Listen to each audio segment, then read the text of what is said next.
Kenal proses. Oh enggak model orang-orang gitu, orang yang orang. Asal jangan senggol. Orang normal itu senggol gimana? Apalagi orang gila gitu.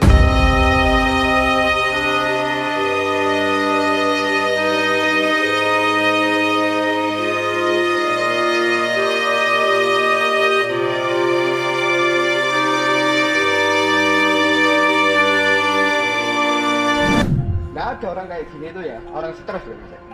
Orang yang ngurusi hidupnya sendiri.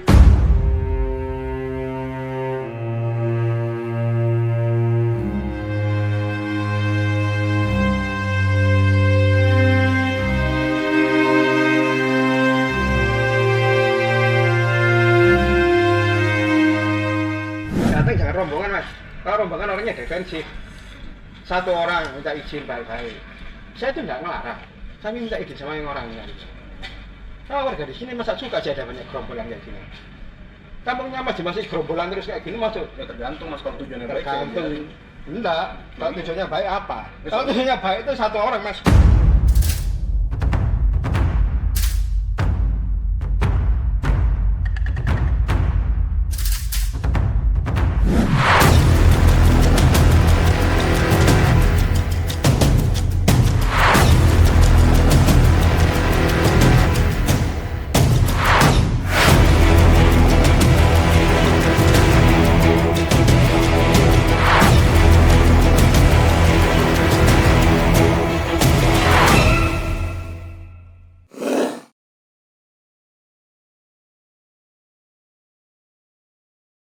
Nah, teman-teman, jadi ini yang menariknya. Jadi setelah gue datang bersama 3 dinas terkait, kita lagi berbincang-bincang solusi seperti apa, tindakan apa yang akan dilakukan.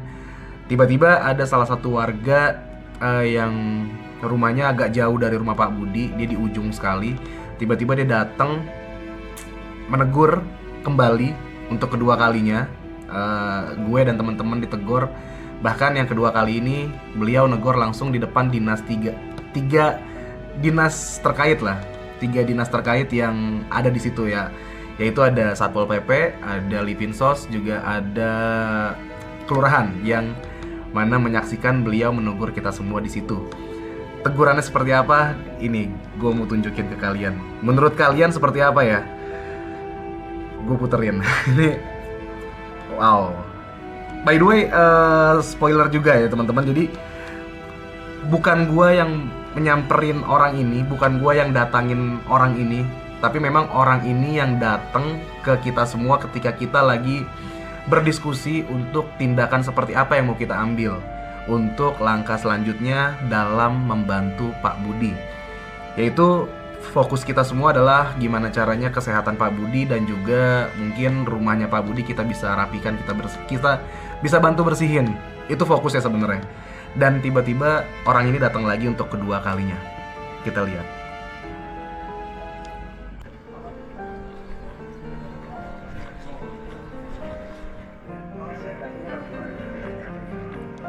Ada Pak Bambang, saya di pos satpam. Orang ini bisa berangkat pagi jam 10. Orang nggak masih normal mas. Beliau bilang orangnya masih normal mas. Oke. Orangnya masih normal. Lah, sebagai konten. Saya dibalikkan keluarga lagi sendiri, gitu kan gimana? Cari uang, cari uang. Ngerti saya. Kamu jangan kayak gini. Orang ini tidak pernah mati-mati, orang ini tidak pernah diam. Dia punya kehidupannya sendiri. Macam ini. Saya cuma semakin sama. Gara-gara kerjaannya diputus tahun lalu. Yang namanya juga nggak tahu kan dia lapor apa. Mungkin handphone sudah ada, telepon ada. Apa memang masih Pak Bambang nggak bisa tanya. Yang bagi Pak Iwan, ya kan?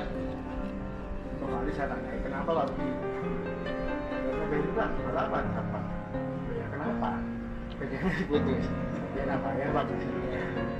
Nanti aja kalau ada yang terang saya ngomong. Itu tidak bisa dia. Saya tuh akhirnya siapa yang lapor ini gitu?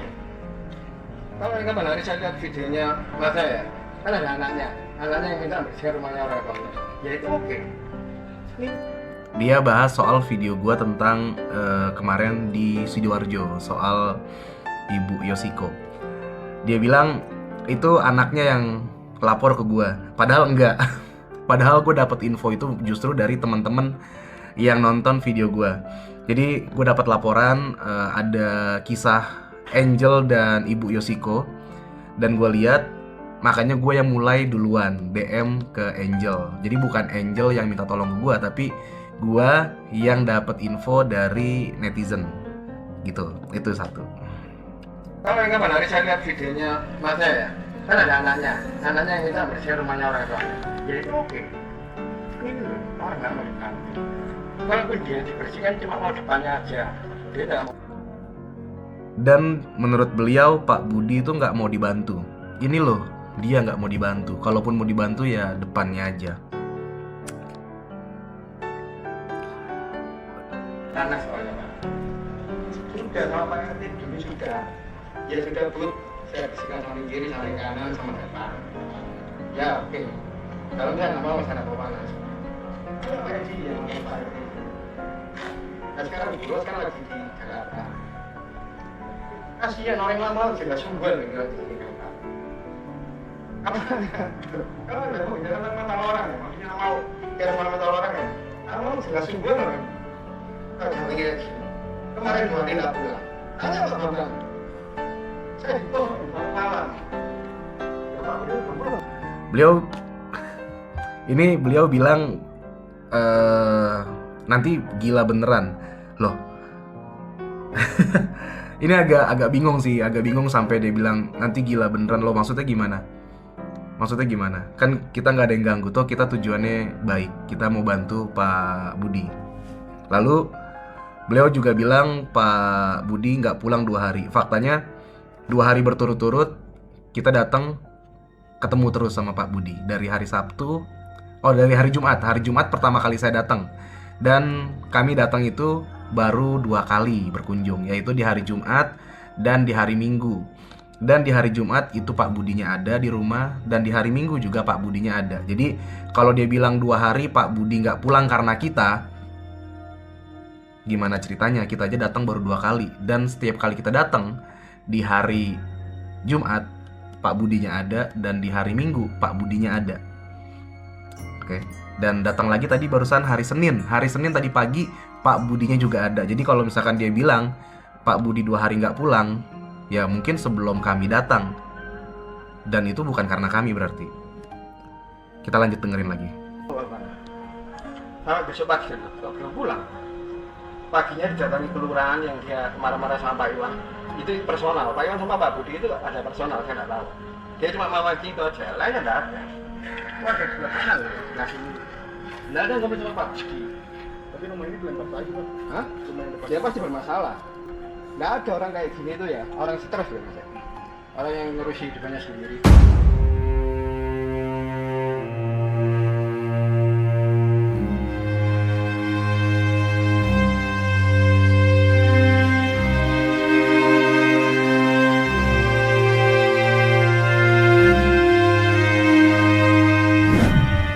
Dan tadi gue sempet bilang, tapi rumah ini dilempar tai Pak, di depannya tetangganya Pak Budi itu dilempar tai sama Pak Budi. Gue bilang ke orang ini, tapi rumah ini dilempar tai loh Pak. Terus jawaban beliau, berarti orang ini bermasalah. Dia malah nyalahin orang yang dilempar tainya. Dia bilang orang itu yang bermasalah. Loh, orang nggak ngapa-ngapain tiba-tiba dilempar tai, terus orang yang dilempar tainya yang dimasalahin, yang disalahkan. Lalu beliau barusan bilang, kita dengar ulang ya. Orang stres ya. Orang yang ngurusi hidupnya sendiri. Bukan juga yang nggak ada, tapi masih ada berani. Biasa, dia cari ini kan hanya masalahnya nggak ada. Baik, kita dengerin. Nggak ada ngomong apa. Tapi rumah ini dilempar lagi Pak. Hah? Dia pasti bermasalah. Nggak ada orang kayak gini tuh ya, orang stres ya. Nah, dia nunjuk rumah Pak Budi, nggak ada orang kayak gini ya, orang kayak gini nggak ada ya. Dia nunjuk rumah Pak Budi, artinya yang dimaksud ini adalah Pak Budi. Nggak ada loh ya orang kayak gini, orang stres loh ya ini.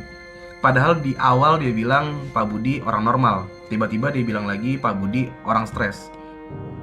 Jadi yang benar Pak Budi menurut dia normal atau stres, kita nggak tahu. Ini menurut teman-teman aja persepsiin. Jadi di awal dia bilang Pak Budi orang normal dan dia nggak mau dibantu, tidak butuh dibantu. Tiba-tiba bilang sekarang Pak Budi adalah orang stres. Jadi tinggal persepsiin sendiri teman-teman. Kita dengerin lagi. yang ngurusi hidupnya sendiri. Tiba-tiba dengan orang nggak ada, tapi tiba-tiba rame sendiri sini biarin itu kan jalannya dia sendiri. Jadi nggak dibersihin kan bukan ngelempar ke rumahnya kan. Kalau ini Mobilnya di sini aja nggak dilempar kok, nanya dia suruh keluar. Saya dengan buat narasinya kan mas, saya sudah lihat video narasinya apa kayak gitu. Ada warga marah, saya nggak kelarang, saya minta izin dulu saya punya rumah. Berarti dia apa kayak gitu narasinya kayak gitu? kalau dari Lo enggak, berarti dia apa narasinya kayak gitu? kondisi begitu sudah kuat Pak. Apanya? Sudah, orangnya tidak mau dibantu, nggak mau disentuh Rumahnya rumahnya. kan didatangin pemerintah supaya dicek Sudah kapan hari? Tanya sama orang lurah, berapa kali datang? kesehatannya Pak. Kesehatannya normal, dia itu ke wihara makan, mandi. Dia ngomong Pak Budi normal sudah 2 kali, tapi sebelumnya dia bilang Pak Budi orang stres. Jadi menurut bapak ini gua nggak tahu Pak Budi itu normal atau stres. Dan kita dengerin lagi. Sudah, nggak perlu mas. Orang nggak mau diganggu juga saya. Gitu loh. Kecuali kalau orang yang mukul orang sini, ketarik paksa. Oh enggak, ya nggak mukul orang gini, nggak pernah ganggu orang. Asal jangan disenggol. Orang normalnya disenggol gimana? Apalagi orang gila gitu.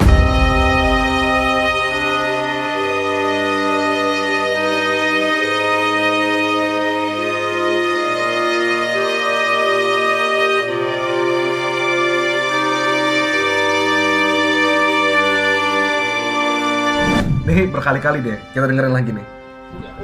Tarik paksa. Oh enggak nggak mukul orang diem, nggak pernah ganggu orang. Asal jangan disenggol. Orang normalnya disenggol gimana? Iya kalau normal. Apalagi orang gila gitu loh. Orang stres. Dia kasih perbandingan, orang normal aja disenggol gak mau, apalagi orang gila.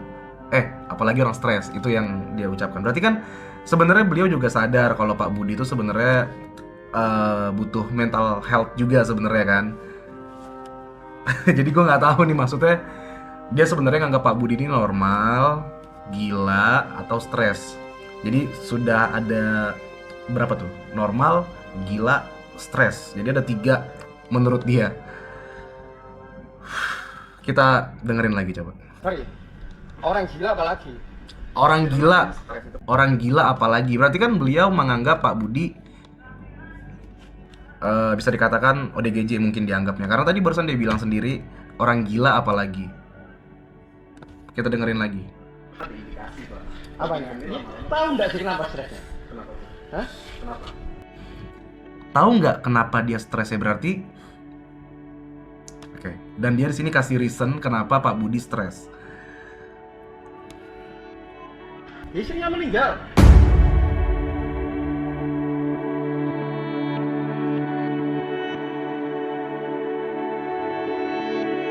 Ya kan makanya kita Sudah puluhan tahun mas. Kalau istrinya meninggal kemarin ya, oke. Berapa? 20 tahun mungkin, 15 tahun. Mana ada yang kita kan besar meninggal. lama. Mau saya di sini 10 tahunan kok. Udah sudah. Tidak ada. Berarti Pak Budi stres menurut dia karena istrinya telah meninggal. Artinya beliau juga memahami kondisi mental Pak Budi sendiri seperti apa. Beliau sudah bisa mengasumsikan sendiri.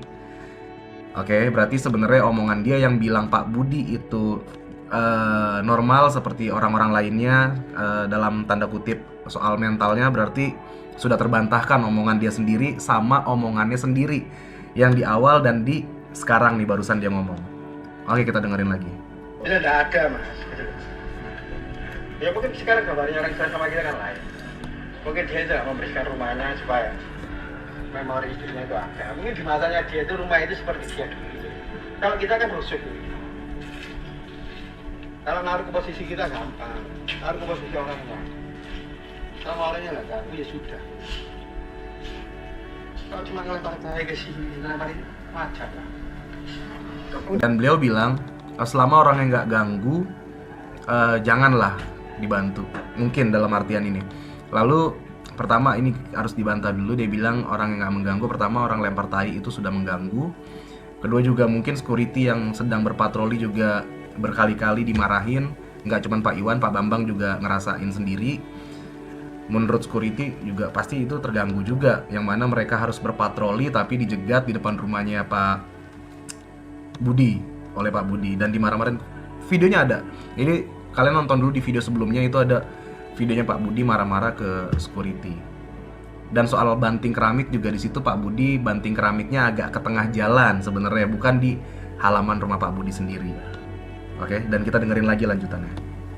Pinggir jalan aja orang gila ya, pinggir jalan orang gila berarti lempar tai ke lompat sekali atau dua kali, kalau dia berbuat ulah iya kan? Oh saya tak lempar kalau saya. Rumah lu lempar tai wajar. Coba kita denger ulang. Kok marah sih? Ya kalau kamu berbuat ulah, Berbuat ulah. Tapi lu nggak berbuat ulah. Marah lah. ya sudah. Kalau kamu berbuat orang kayak gini tak. Saya orang kalau nggak bisa jual Saya di sini baik, nggak mau beli. Loh, saya juga baik, gitu loh. Ini juga Saya warga ngomong kan sini. pelan-pelan gitu. Loh, saya juga ngomong pelan-pelan dari Saya tadi. ngecek. Enggak, soalnya dari kemarin didatangi ya, orangnya tidak pulang. Dan beliau bilang kalau ngelempar tai itu wajar, ngelempar tai ke tetangga itu wajar. Kalau cuman sekali ngelempar tai ke tetangga itu wajar.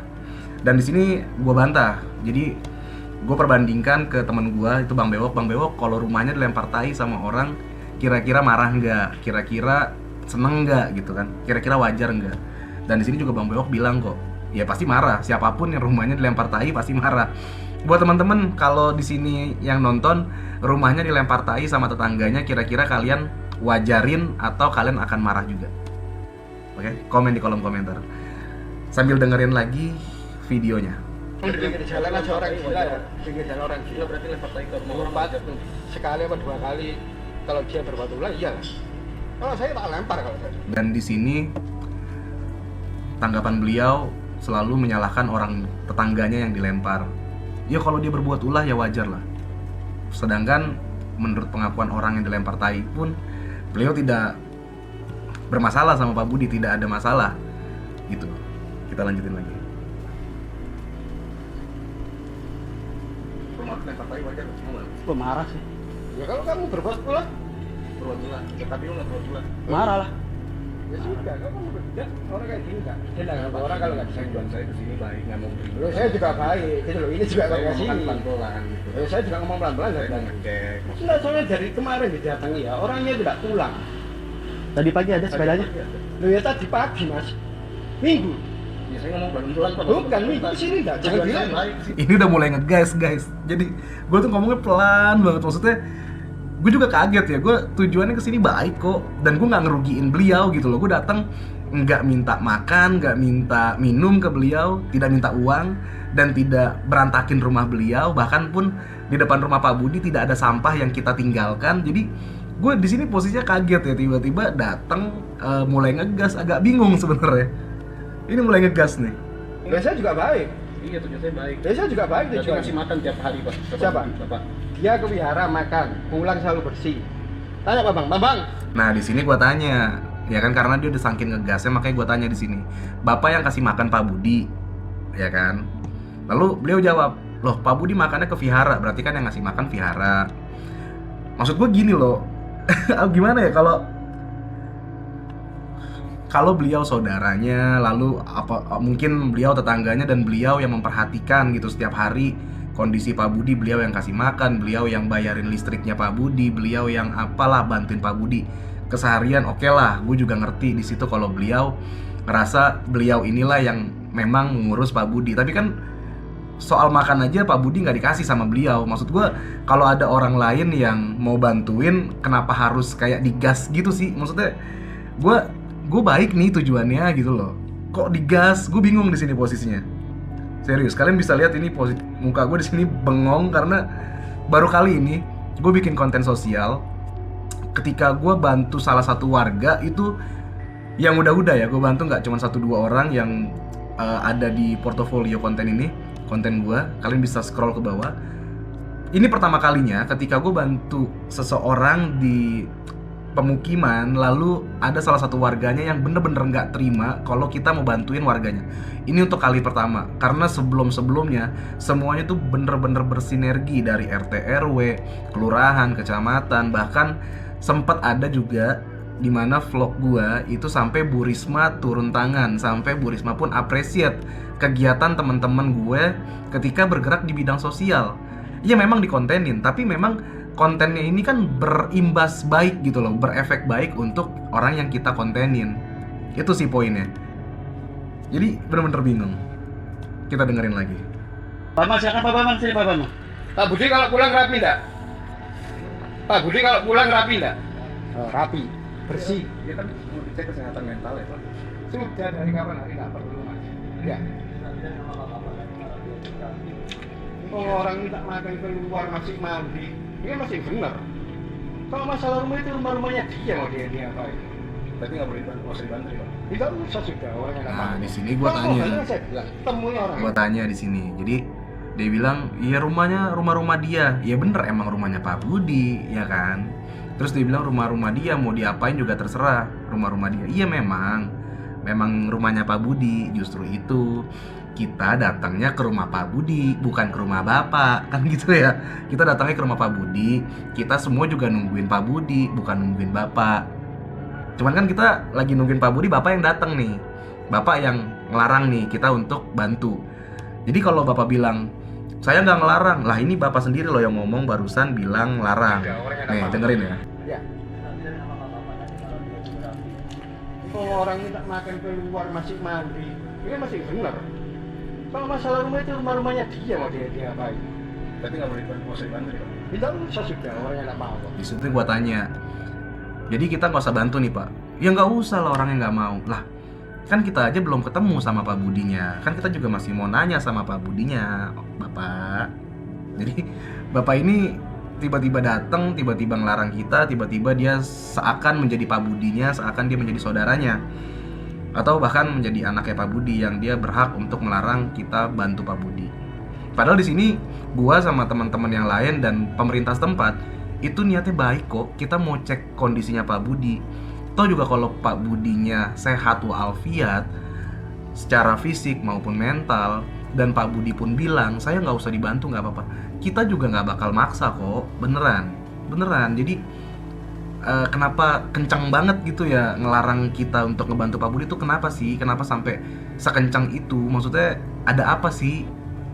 Please, maksudnya kalau memang kita, ini kalau gue bertetangga, kalau gue nggak bisa bantu tetangga gue nggak kasih makan tetangga gue, paling nggak gue nggak ngelarang ketika ada orang lain yang mau bantu tetangga gue dalam kesusahan. Itu sih kalau gue ya. Ini nggak ngomongin bapak yang tadi lagi. Ini kalau gue sendiri, ada tetangga gue kesusahan. Terus gue nggak bisa bantu nih, gue nggak bisa kasih makan, gue nggak bisa bantu secara materi, tapi ada orang lain yang datang ke komplek gue mau bantu tetangga gue, dengan senang hati, beneran dengan senang hati. Yang ada kalau gue ketemu sama orang itu tuh yang mau bantuin tetangga gue, malah gue ajak ke rumah gue bikinin kopi, beneran. Karena kalau kita bisa bantu, nggak bisa bantu 10.000, paling nggak kita bantu 5.000. Kalau kita nggak bisa bantu 5.000, paling nggak kita ngasih 1.000. Kalau kita nggak bisa kasih uang sama sekali, paling nggak kita tidak mempersulit orang lain untuk membantu saudara kita. Itu kalau saya nggak tahu kalau orang gitu. Ayo kita dengerin lagi. Kalau mau Pak, sama yang orang 10 malam ada. Datang jangan rombongan mas. Kalau rombongan orangnya defensif. Satu orang minta izin baik-baik. Saya itu nggak ngelarang. Saya minta izin sama yang orangnya. Warga di sini masa suka aja namanya gerombolan kayak gini. Kampungnya masih gerombolan terus kayak gini masuk. Ya tergantung mas kalau tujuannya baik. Tergantung. Enggak, kalau tujuannya baik apa? Kalau tujuannya baik itu satu orang mas. Kalau gerombolan itu udah kolektor.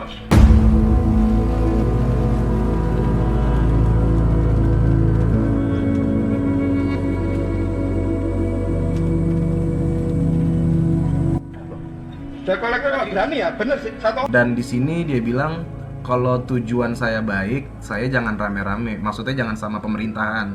Saya datang sendirian. Kalau rame-rame berarti saya rombongan kolektor. Loh, kok jadi bahas kolektor? Dengerin lagi. Datang. Gitu loh. Berarti dok kolektor konotasi jelek pak kalau datang rombongan. Apanya? Ada Ya iya. kolektor datang jelek. Berarti orang aja jelek. Nah, di sini dia bilang, tapi nanti ya, ini azan isya. Kita istirahat dulu bentar. Oke teman-teman, sorry tadi kepotong azan. Ini gue kelarin dulu karena tanggung sekitar 2-3 menitan lagi. Habis itu baru kita isya bareng-bareng. Kita lanjutin ya videonya. kolektor kan? Ya jelek kalau orang nyampak.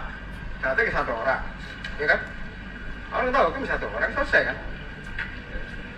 Berarti nggak bisa bantu. Di sini poinnya beliau menyamakan kita dengan kolektor.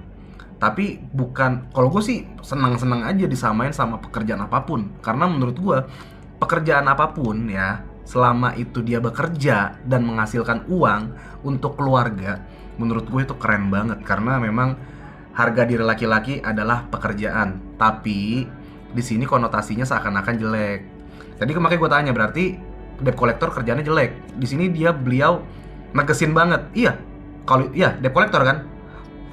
Come on, maksud gue ini gue datang ke sini tuh mau bantu Pak Budi loh. Kok udah mah dilarang, terus sekarang kemana-mana ngelebar sampai ngejelekin pekerjaan debt collector.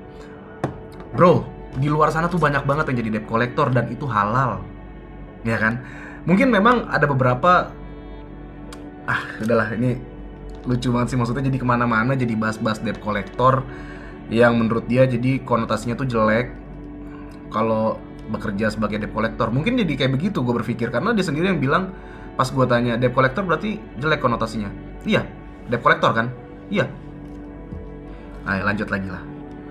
Jadi tapi sebelum gue lanjut, buat teman-teman yang tadi yang nonton video ini dan bekerja saat ini menjadi debt collector, nggak usah kesinggung, nggak apa-apa. Nggak usah kesinggung. Karena apapun pekerjaan kita ketika itu halal, ya itu yang terbaik. Ini juga gue nggak tahu bapak ini kerja atau enggak. Kalau bapak ini nggak kerja malah lebih baik debt collector, karena bekerja untuk keluarga. Kita dengerin lagi. Tidak usah. Nggak usah dibantu. Kalau mau bantu silakan, tapi minta izin orang, satu orang dulu ke sini. Jangan gerombol, orang ini pasti masuk kalau gerombolan. Dari dulu kapan hari kelurahan ke sini 4 kali 5 kali orang ini selalu masuk. Satu orang mas, kalau punya etika satu orang. Dan di sini kita bukan disarankan, dia nyuruh kita tuh satu orang datang kalau punya etika. Oke, bicara soal etika, kurang beretika apalagi. Kami pertama kali datang itu di hari Jumat ya, hari Jumat ya Wok ya kalau nggak salah. Pertama kali kami datang hari Jumat. Sampai di lokasi kami nggak langsung rekam, kami nggak langsung buka kamera. Yang pertama kali kami lakukan, kami izin dulu ke security. Sama security diarahkan untuk telepon Bu RT. Kami telepon Bu RT menyarankan kami ke Pak Lurah. Kami sudah sampai ke Pak Lurah, barulah kami tahu apa yang harus kami lakukan. Karena semua udah bersinergi nih. Security ke Bu RT ke Pak Lurah. Pak Lurah sudah mengiyakan, oh iya baik, dengan apa yang ingin kami lakukan. Lurah pun setuju, karena memang menurut Lurah mungkin juga ini kita bergerak di bidang kemanusiaan gitu loh. Jadi ya mungkin gini loh, Pak Lurah mungkin juga nganggepnya kita nih ngebantu salah satu warganya. Beliau juga pasti dengan senang hati, bahkan beliau mensupport kami loh, dengan cara beliau langsung mendatangkan dinas-dinas terkait. Itu salah satu bentuk beliau mensupport kami gitu. Jadi kalau bicara soal etika, kami sudah serasa saya ya, serasa kami sudah beretika dengan baik, selayaknya seorang tamu ketika bertamu ke wilayahnya gitu. Kita dengerin lagi. Ya datang satu orang. Berarti masih bisa komunikasi sama Pak Budi. Siapa? Masnya.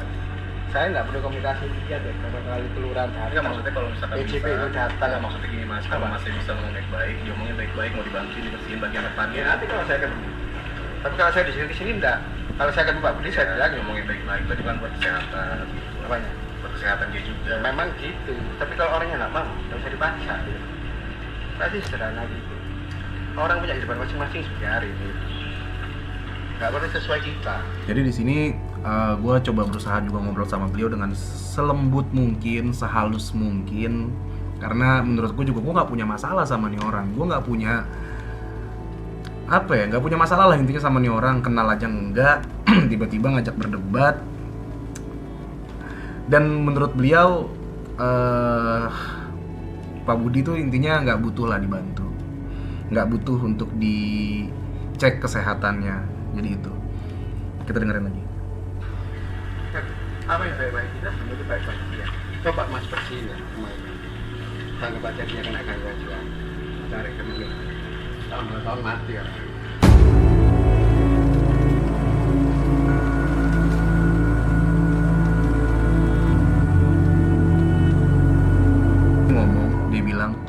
Coba aja Mas tarik orangnya, bawa ke menur, setahun 2 tahun mati orangnya. Loh.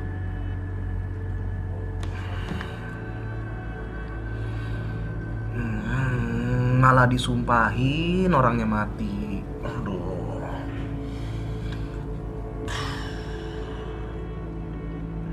Pusing. Astagfirullahaladzim. Tiba-tiba disumpahin Pak Budinya mati. Bawa aja orangnya ke menur, setahun 2 tahun orangnya mati. Dan dia langsung pergi ninggalin kita tanpa berpamitan, ya nggak usah berpamitan sih, maksudnya paling nggak yaudah saya pulang dulu ya gitu. Tiba-tiba pergi melengos begitu aja. So di sini yang tidak punya etika siapa? Tapi yang jelas kalau gue jadi tetangga, kalau ada yang bawa Pak Budi ke rumah sakit jiwa dan tujuannya baik untuk kesehatan Pak Budi lalu rumahnya dibersihkan, saya malah bener-bener apresiasi ke orang tersebut.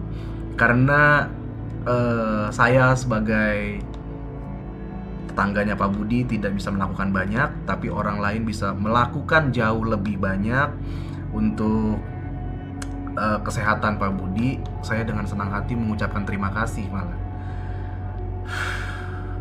Tapi gue yakin kok dinas terkait juga tidak haus pujian untuk dibilang terima kasih oleh orang-orang seperti ini. Tapi paling nggak jangan dihalangin sih, itu paling nggak. Tapi yang menarik tuh setahun 2 tahun orangnya mati. Kok kayaknya seneng banget Pak Budi.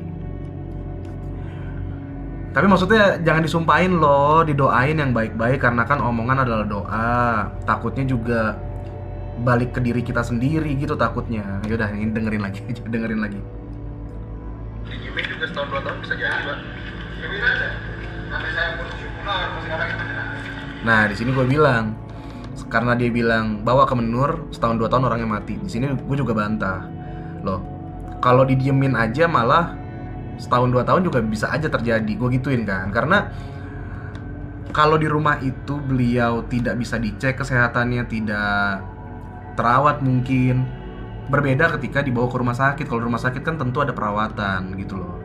Jadi paling nggak kita lebih baik mencegah kan gitu ya.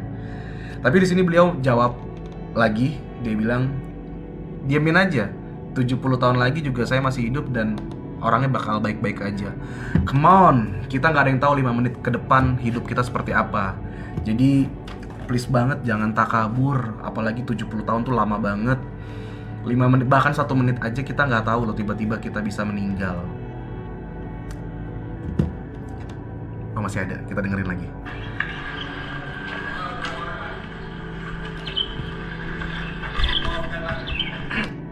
Ya, gue di sini cuman bisa garuk-garuk kepala karena bingung. Tiba-tiba disamperin, tiba-tiba diajak berdebat, tiba-tiba disumpahin Pak Budinya.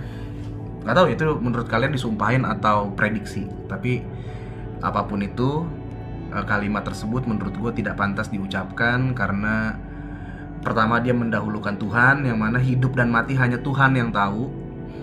Dokter aja tidak bisa mendahului Tuhan, apalagi kita sebagai orang yang tidak bergerak di bidang kesehatan. Toh juga tujuan kita bawa Pak Budi ke rumah sakit kan untuk dicek kesehatannya. Oke lah mentalnya Pak Budi tidak sakit, tapi kan kita nggak tahu Pak, kalau di dalam tubuhnya Pak Budi mungkin ada penyakit lain. Kalau ketahuan kan bisa diobati, bisa dicegah sebelum hal-hal yang tidak diinginkan itu terjadi. Itu Pak. Ya, gitulah. Buat teman-teman yang nonton video ini, silakan kita berdiskusi di kolom komentar. Menurut kalian seperti apa? Kalau memang rasanya sulit banget kita untuk bantu Pak Budi, ya wes, kita nggak akan maksa juga. Mungkin kita akan pulang kembali ke Jakarta. Tapi kalau misalkan ternyata Allah berkata lain, kita masih harus bisa bantu Pak Budi, ya saya mungkin akan bertahan juga di kota Surabaya. Karena menurut saya menyelamatkan satu nyawa maka menyelamatkan seluruh nyawa yang ada di bumi. Tapi jika kita menghilangkan satu nyawa, maka kita menghilangkan seluruh nyawa yang ada di muka bumi. Jadi kalau gue bisa ngelakuin tindakan kecil dan berefek besar dengan bisa menyelamatkan nyawa seseorang, gue merasa berguna sebagai manusia. Tapi kalau sampai ternyata gue pulang ke Jakarta dan terjadi apa-apa terhadap Pak Budi, misal kita nggak tahu ada sesuatu hal yang mengakibatkan ada insiden di dalam rumah Pak Budi karena rumahnya dengan segitu berantakannya dan mengharuskan Pak Budi kenapa-napa, jujur gue bakal merasa menyesal karena gue sudah nyampe sini ternyata gue gagal untuk bisa membantu Pak Budi. Ya udah, paling gitu aja. Mendingan ini sholat isya dulu biar kepala tenang, biar hati tenang, biar bisa berpikir lebih tenang dan bisa beraktivitas lagi besok. Tapi untuk 2-3 hari ke depan gue gak akan nyerah. Gue bakal terus berusaha untuk bisa berkomunikasi dengan Pak Budi. For your info juga teman-teman, sebenarnya gue juga berkali-kali ngetok rumahnya Pak Budi tanpa di record. Memang Pak Budinya tidak keluar. Dan kita tuh memang bener-bener nungguin Pak Budi. Serius. Tapi yang datang bukan Pak Budi. Oke. Gitu aja teman-teman. Thank you banget sudah mampir ke channel ini dan nonton video ini sampai habis. Sorry banget kalau ada kata-kata yang kurang berkenan dari gue, dari teman-teman ataupun dari orang yang tadi negor kita atau siapapun itu. Sorry banget, tidak bermaksud apa-apa, yang jelas cuman menyampaikan fakta yang di lapangan itu seperti apa. Ketika kita ingin berbuat baik selalu ada aja pasti yang menjadi kerikil seperti itu. Bahkan ketiga dinas sosial terkait pun sampai terheran-heran, gue rasa mereka sampai tidak bisa berkata-kata melihat kondisi seperti ini. Oke lah, sampai jumpa di vlog selanjutnya. Raos pisan.